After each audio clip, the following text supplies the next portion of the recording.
Hello, welcome to another episode of Forgotten Cemeteries, Pacific Northwest.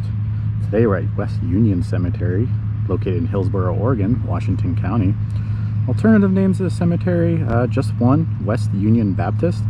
I did read that graves from Jolly Cemetery were moved to 3 different cemeteries at one time, and West Union was one of them, just FYI. But let's go meet some of the local residents and hear their story. Right off the bat, apologies.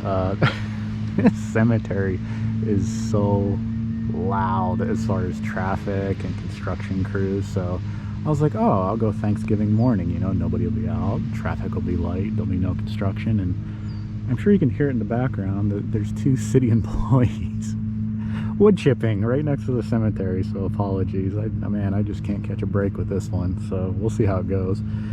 But history of the cemetery, it was established in 1854 with an estimated 100 to 500 burials per the Oregon Burial Site Guide. Find a Grave is showing around 336 memorials added so far, to give you an idea.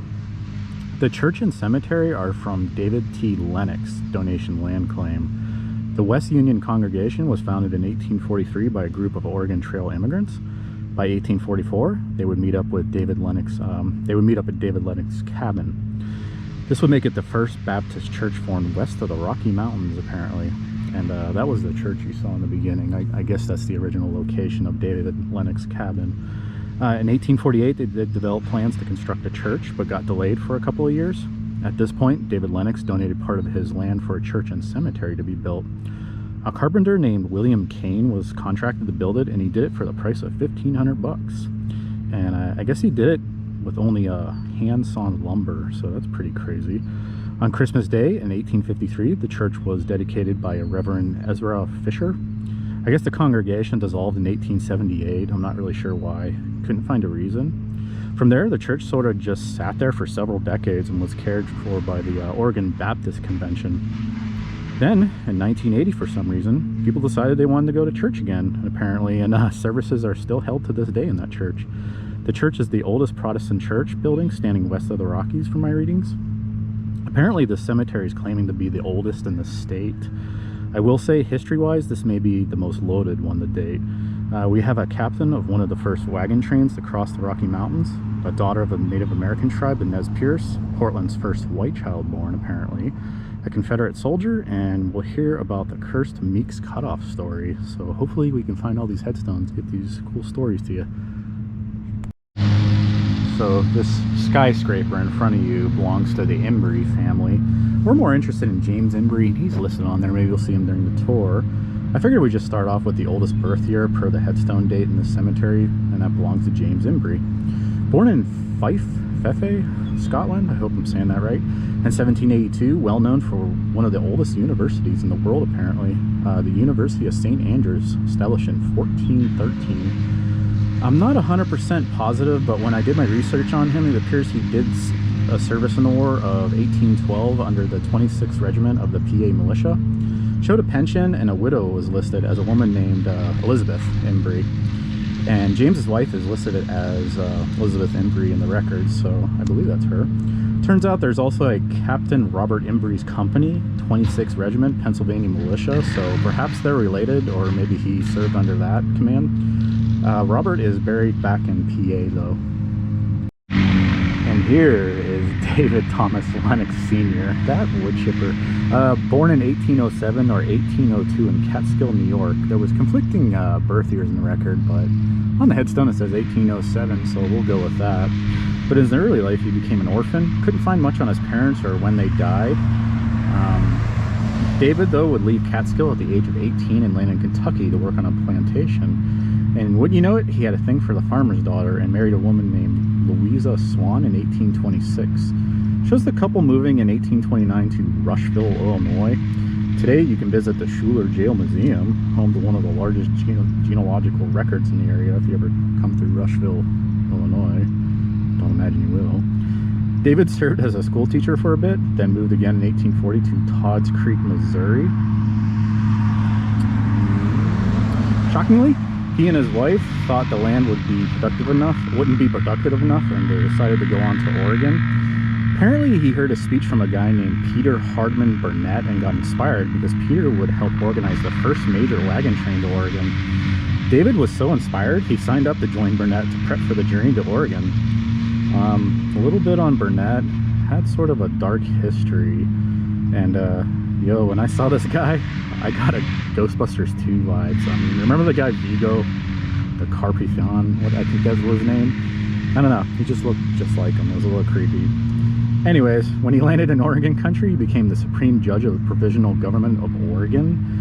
While in office, he pushed for the total exclusion of African Americans from Oregon. He authored something called Burnett's Lash Law that would authorize the whipping of any free blacks who refused to leave Oregon. Thankfully, the rule was deemed excessively harsh and was shot down. He must have thought Oregon wasn't for him because he moved to California in 1848, and man, same issues.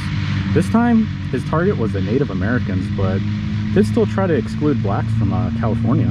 In 1849, he was California's first governor, and California became a state in 1850 under him. He signed something called the Act of the Government and Protection of Indians.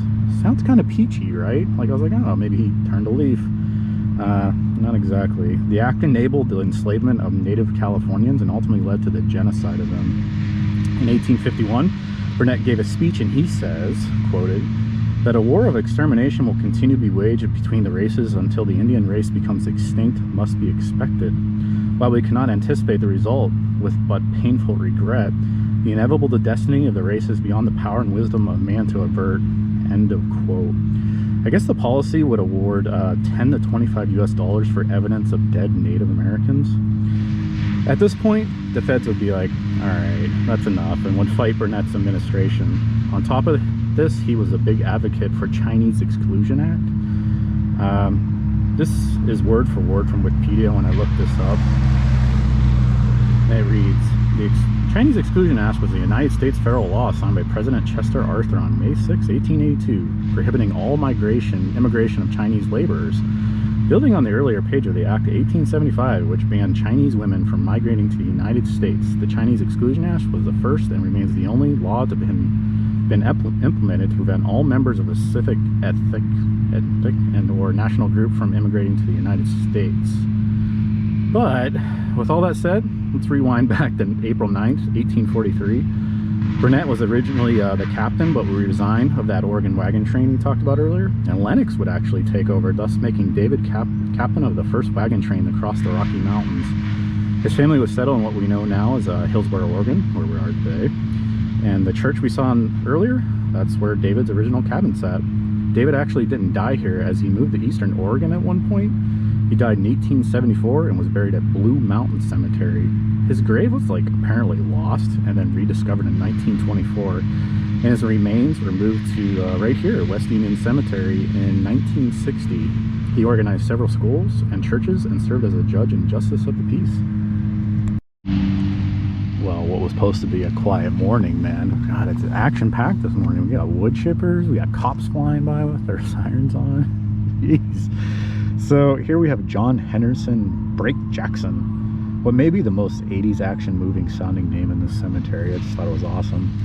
But he would be single when he moved to Oregon during the 1843 migration. He seemed to be in demand as he drove for like 3 different families on the trail. However, it appears there was some drama going on along the trail and things were a bit of a mess. Couldn't really find much on it, but Jackson kind of jumped around from boss to boss, I guess, just driving for the families. And he apparently had second thoughts about one assignment as his new boss stabbed another man over a disagreement. Kind of hostile working conditions there. So now the same headstone, just a different view, is of Sarah Sutton Parker Jackson. She's right below John. She is the wife of John Jackson we just talked about, and settler of 1845 in Oregon. Her grave led me to her father Samuel Parker's story, who was captain of 20 wagon trains during 1845. Sarah and her family's trip wasn't so pleasant as they took the cursed Meek's Cutoff trail, and it was nicknamed the Lost Wagon Train of 1845.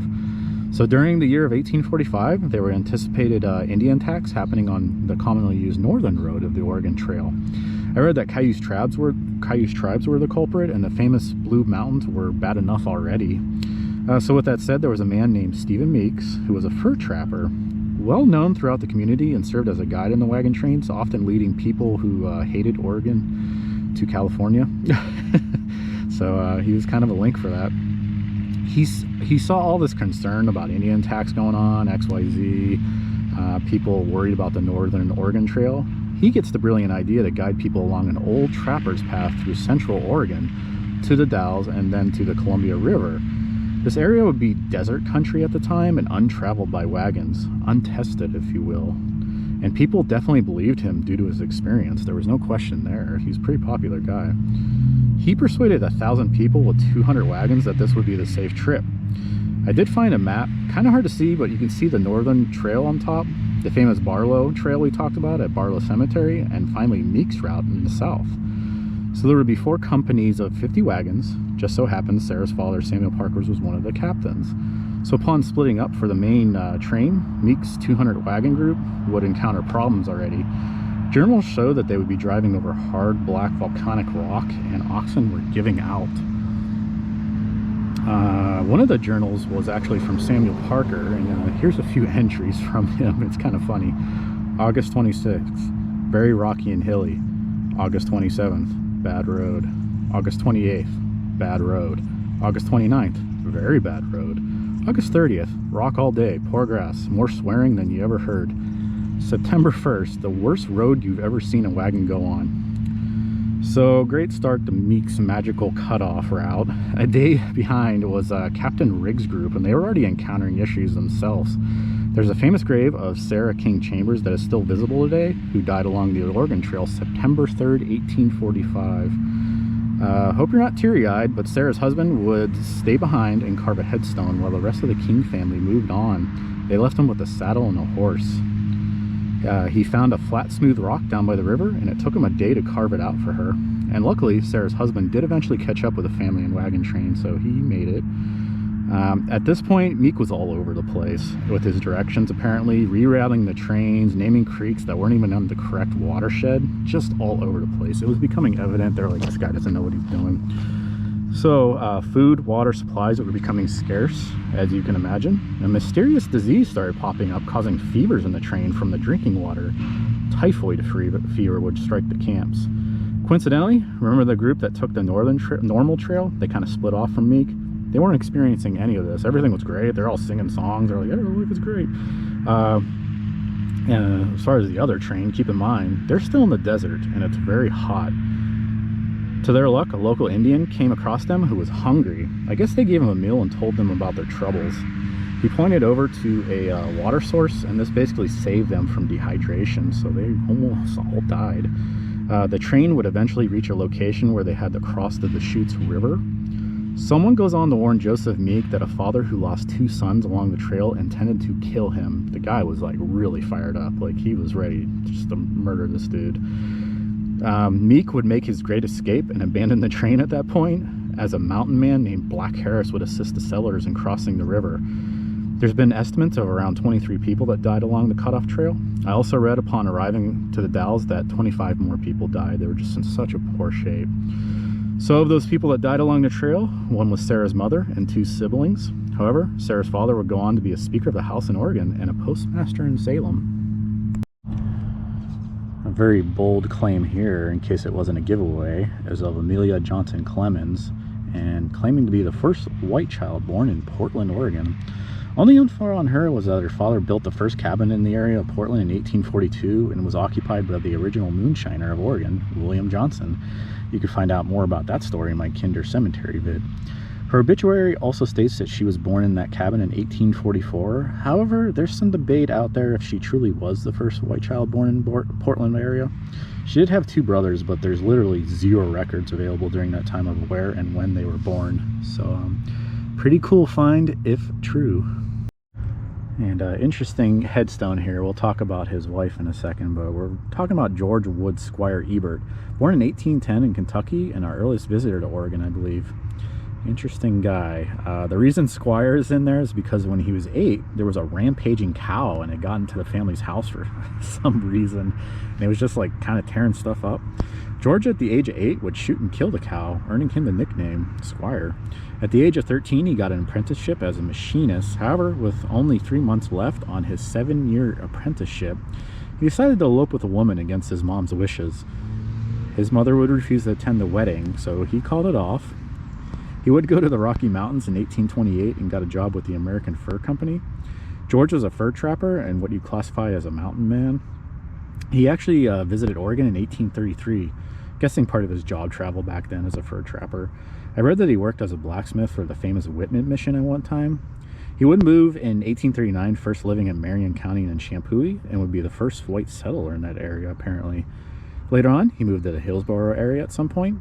He would take part in the famous Champouy meetings that obviously were dedicated to creating a government in the Oregon country. And during that time, the Cayuse War was going on, so he would accompany Joseph Meek to travel to Washington, D.C. to ask for the creation of federal territory and assistance. And by the way, George would pay for it out of his own pocket. So it was an expensive trip, and he was never reimbursed for that trip, apparently. Interestingly enough, George's wife was the sister of Joseph Meek's Native American wife, Virginia. So let's go find her grave. She's on the same headstone, I believe. And here's the headstone of Fanny Williams Casote, I believe is how you say it. And as mentioned, the wife of George Wood Ebert.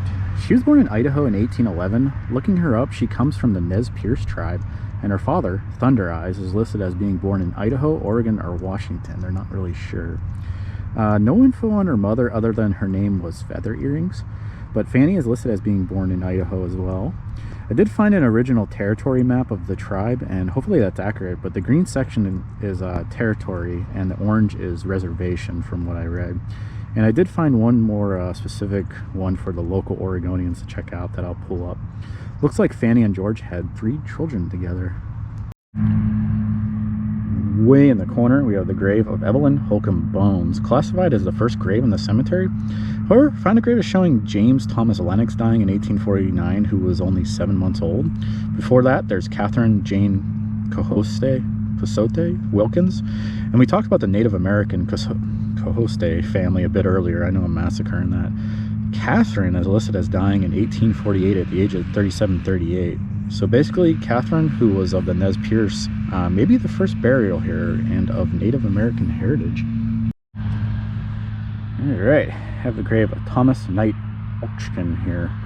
An 1839 arrival in Oregon and a dairyman in England hired to do business with Russia in exchange for furs. He worked for the Hudson Bay Company, obviously. For some reason, he changed his name at one point. His real name is Thomasonix Lawson. I read that he was the first white man to settle in Olympia, Washington, apparently. He also headed to California during the gold rush, and upon returning to Oregon with some black walnuts and planted them on his farm. He did buy a farm in 1842, so unsure when he planted them, but apparently those trees were documented in 1976 and were believed to be the oldest walnut-bearing trees in Oregon at the time. And if you're a botany fan, we talked about the Barlows and their black walnut origins in my Barlow cemetery vid, if you're interested.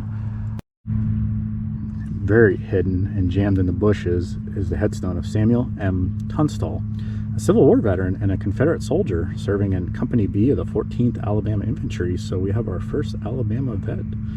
Found a pic of the state flag of Alabama in 1861. The words you see on the flag apparently translate to "Touch Me Not." They were in a couple of major battles, including Gettysburg, Antietam, Fredericksburg. One of the other battles was the Second Battle of Bull Run that did result in a Confederate victory. This one would showcase General Robert E. Lee versus General John Pope. This Confederate victory was not only a huge blow to the Union morale, but would allow General Lee to begin the Maryland campaign and start his first invasion into the North, actually. Alright, we have the headstone of Anna L. Shuttler here. So Anna is related to a story from Old Phillips Church Cemetery and the Missing Bell story. If you're interested, I'll put a link below to that cemetery visit.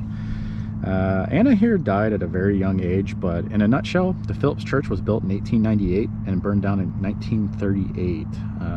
That church it used to be pretty close to this location, actually.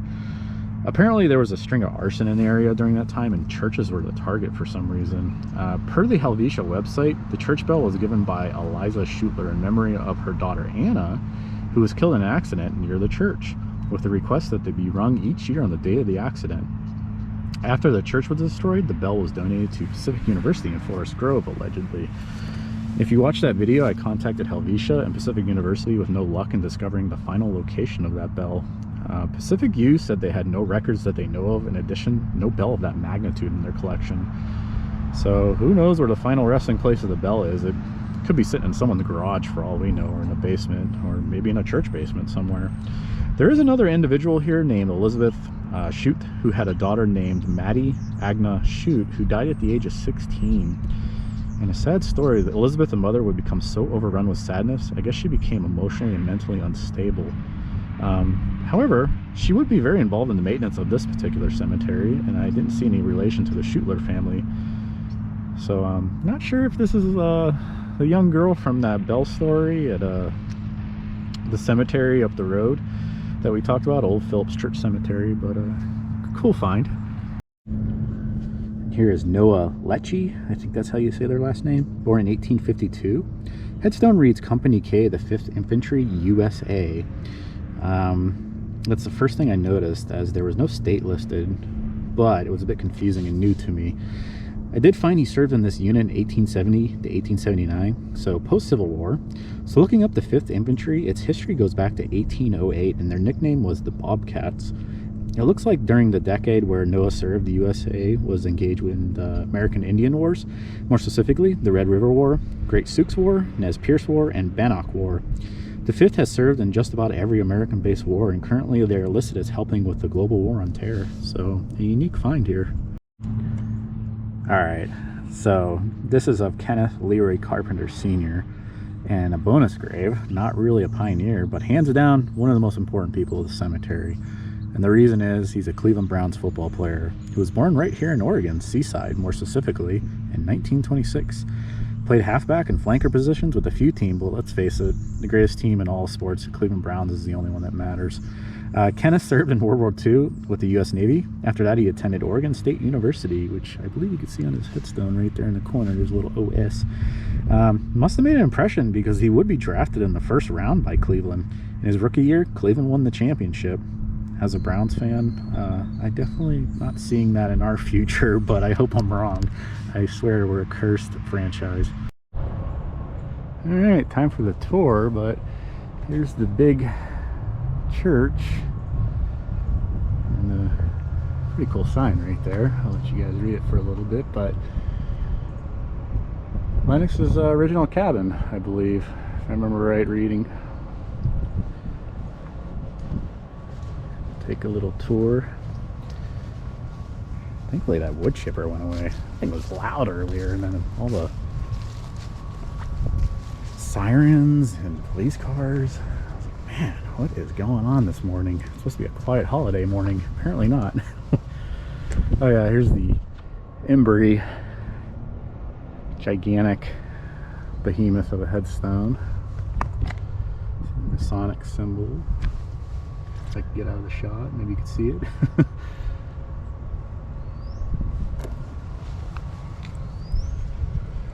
There's James Ebury's information.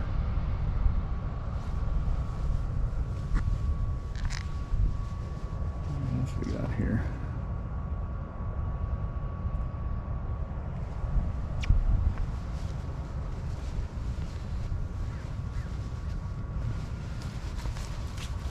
A lot of symbolism here, I noticed.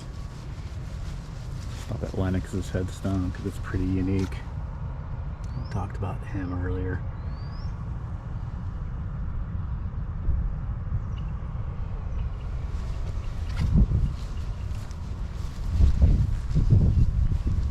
I don't know the last name, Tonic.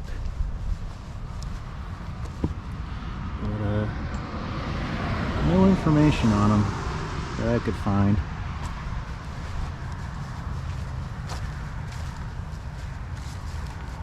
Try to get away from the road as fast as I can.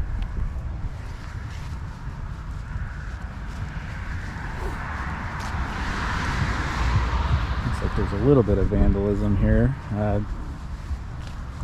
Wow. I don't know if it's vandalism or just old age. Because over here it's several headstones just kind of all busted up. But I meant to ask if anyone knows out there, there's these deals, some type of night symbol or something. Very unique. I meant to look up what that was. It's very, medieval. But this would be the Jackson's plot right here.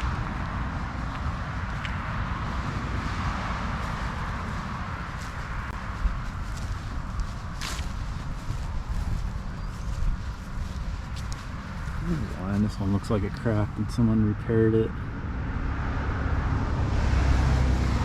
Finger pointing up.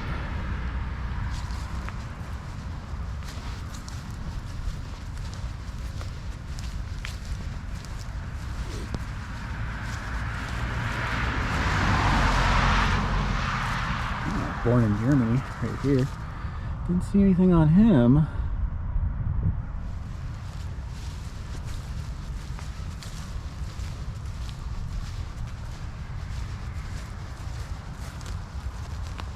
This is where you'll find Evelyn Bones, who's claiming to be the first grave in the cemetery. So I don't know. Like I said, we read about, or we talked about that little 7-month-old that was buried of the Lennox.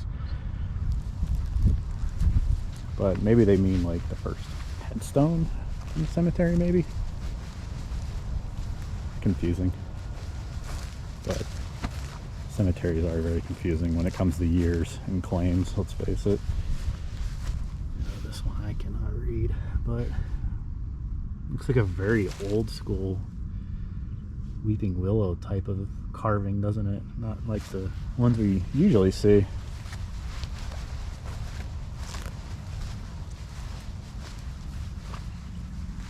Another one, not the best shape.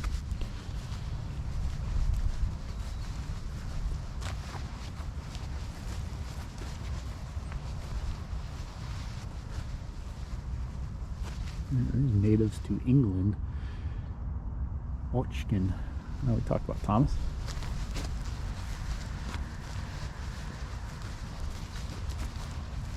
Who's over here all by themselves, way over by the farm field.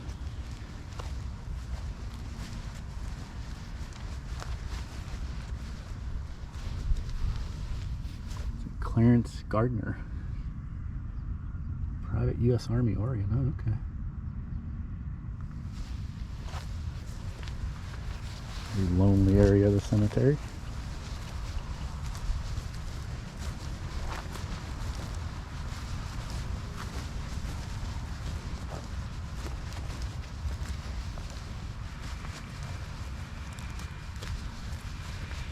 I don't know if it's still active. I meant to look around to see if there's any new ones. I didn't really.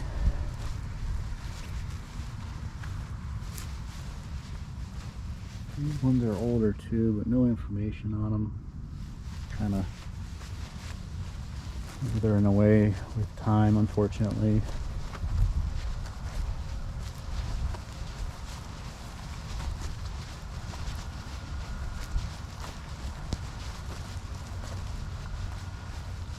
So it's kind of a kind of weird, like a lot of farmland there, and it goes right up to the edge of the cemetery.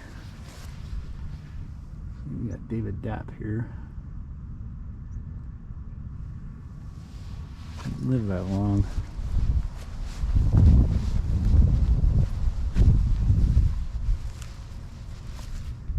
That's a cool one. The cross.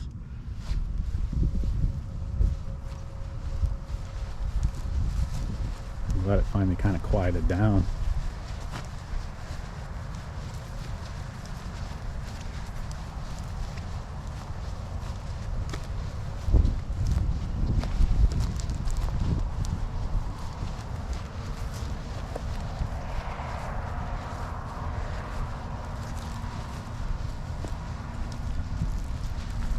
Confederate buddy is kind of hidden over here. I get the feeling they don't do a whole lot of maintenance of this cemetery, because I am seeing headstones like literally disappearing with the earth. There's just dirt piled all over them, and kind of sucks. And here's one right here. This is Elizabeth on that one. A little unique design right here of Eugene Allen Daint. No, geez, only a couple months old. overall pretty cool cemetery with a lot of claims. You know, the first white child born in Portland. That was kind of cool. We saw the first grave in the cemetery. We got to see first Native American of the Nez Perce. That would be Fanny here, if my notes are accurate.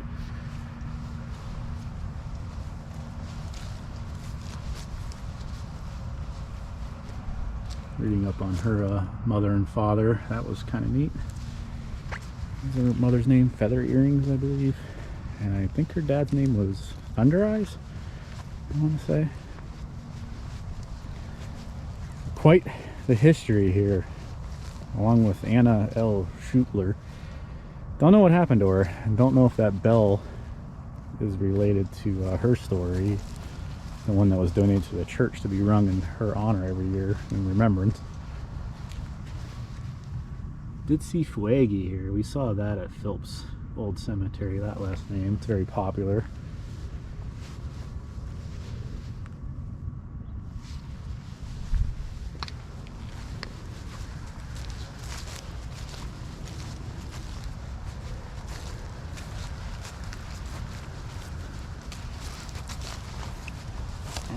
There's got a lot of symbols on them.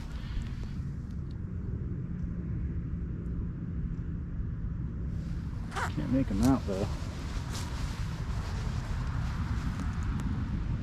Behold Saint Christopher, maybe? That one right there. The, what's that say? The Resistance League. I don't know what that is. Somebody out there knows what that society is. But if you like symbolism, this is a cemetery for you. There's a lot of it.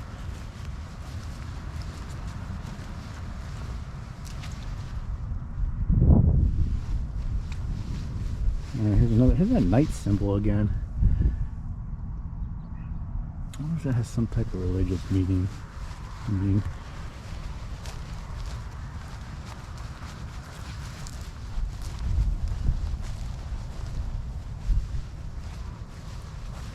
Let's see if there's anything over here. I see a headstone. What? That's awesome. Rad. That's cool. I'm a fan of the 80s, so really digging that one. Oh man, this one's kind of getting eaten by time, and well, they're born in Scotland. Unfortunately, fell over or vandalized, not really sure. I don't know if we've seen this with the wings. I'm assuming that's angel wings for John Brooks. It almost looks like that's a military symbol too, doesn't it? I'll have to look that up later. And another, what appears to be vandalized one.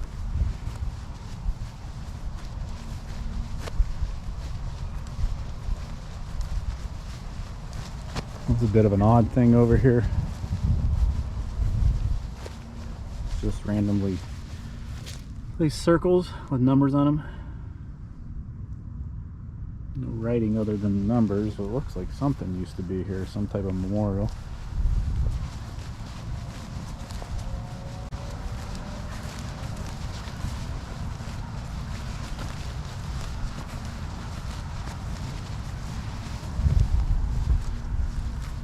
Be the Rons. Didn't see anything on them. Bueller. What's with all the 80s references here? Born in Switzerland. Bueller.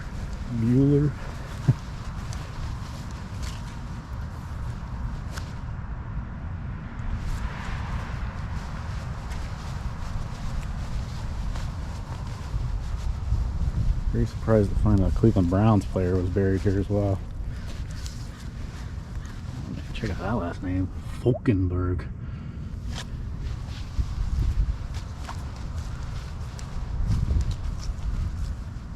There's another Falkenberg with, I think, is a harp, maybe.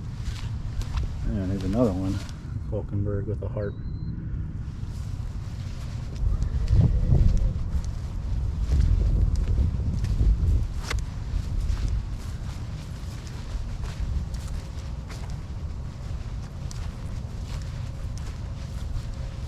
don't think I've seen like a pretty recent one yet. Looks like it kind of stop around the 50s, maybe 60s, I don't know.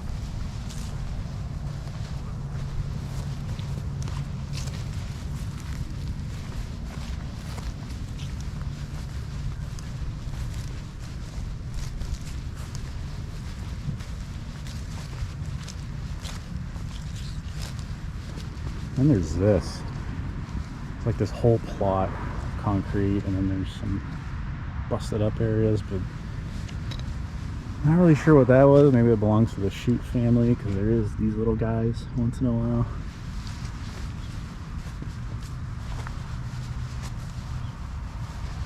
But I think that's all she wrote.